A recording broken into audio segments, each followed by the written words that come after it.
speech is on Little Rock Nine. It's about 9 African American students joining a high school in Little Rock after the segregation. So I'm gonna start off by imagining yourself waking up for your first day of school in a new school and a new year. Then imagine arriving to the school and there's thousands of people protesting your right to attend that school. This happened in the late 1950s to 9 black kids in Little Rock, Arkansas. They were enrolled in a only white school, previously all white school. It was Little Rock Central High School in 1957. This uh, this this happened in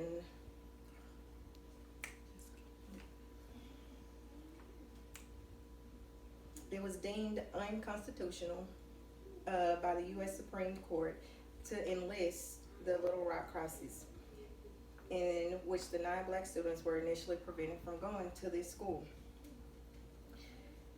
This was hard on the kids because they were very excited about going to a new school. They wanted to better their education at the Little Rock High School, but instead they were greeted with protesters. They were kind of hazed due to the segregation.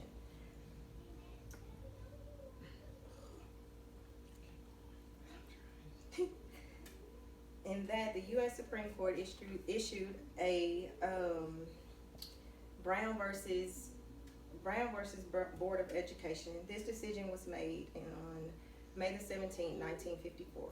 The court declared that all laws enlisting segregation schools were unconstitutional. And decision of the NAACP of colored black people attempted to register the school board agreed to comply with the high school with the court's ruling at the high school. So on May the 25th, 1955, which the board unanimously approved the bill, they implied during the 1958 school year, which began on September of 1957 by the NAACP, had already registered the nine black students to attend an all-white high school in Little Rock. With that, it wasn't easy for those 9 black kids to go to the school. They had to endure a lot of hardships with that. They had to endure being sitting at the back. They had to endure their books getting tore up. They had to endure getting spit on. They had to endure all those hateful acts. With that, they still decided to stay and stick it out to better their education, because back then the black schools wasn't as educated or as nice as the white schools. They didn't have as much money put into the school to get the nicer books, the better education plans, and stuff like that. The NAACP was one of the leading figures in the civil rights movement. They were hand in hand with the 9 black kids that enrolled in this school. They saw them through this every day. They were there and advocating for them. They were determined to face all of the hardships that they encountered. They had numerous of press there, also there. So, and that was just mainly on the first day. So just imagine on the second day having the courage to get up and come to school knowing that you're hated by your peers at the school. So on the second day, they arrived at the school. At the school, they had to encounter a large white mob.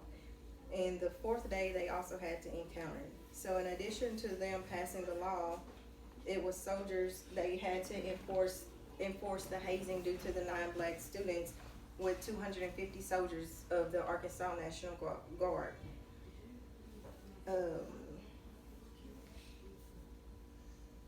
So with the National Guard coming there, that helped the Little Rock Nine.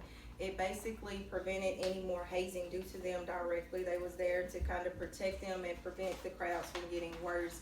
so that there wouldn't be a riot with the Little Rock Nine.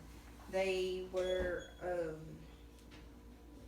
with the Little Rock Nine, they had to, I lost my place. They became the talk of, the town because they were against the black coming into the segregation. After time went by, it did settle down for the Little Rock Nine, but it was still many of hardships that they had to encounter being at that school, segregating from a all-black school mixed with the all-white school. On September the 25th, the U.S. soldiers, they left because it had stopped.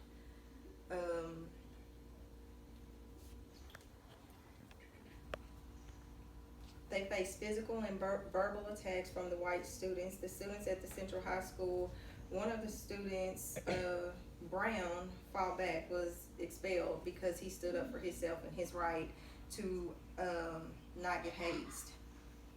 And after the end of that year in 1958, Senior Green became the first African American graduating from Little Rock School. He stuck it out. He endured all the hazing. He endured the talking and all of that. So that's basically how the Little Rock Nine went.